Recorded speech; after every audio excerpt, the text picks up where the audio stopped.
So the most hyped up NBA final with all the plots and subplots is now history, with the super team beating the team with the king in 5. And look, I am not a Cleveland Cavaliers fan.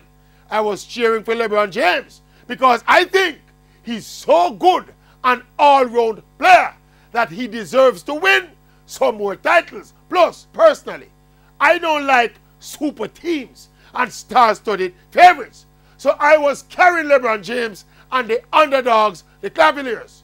So when Golden State, with Kevin Durant, joining a team that was already the best team in the league, when Warriors win the title this year, for me, it was kind of, duh!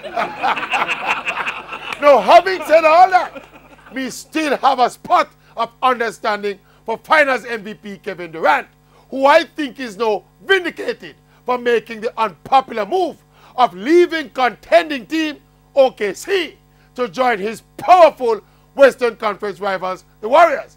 I fully understand an elite NBA player realizing the value of winning to his legacy.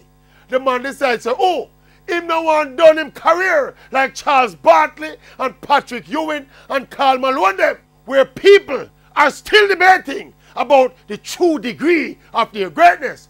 The man decides that when Kevin Durant named Karl in a basketball discussion, no side argument must come up about what if and what might.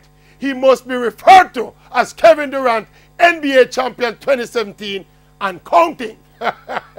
And absolutely nothing can be wrong with that.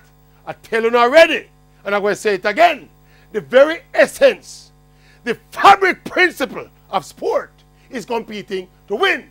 Therefore, if you do not win in sport, you're a failure. Listen to this quote.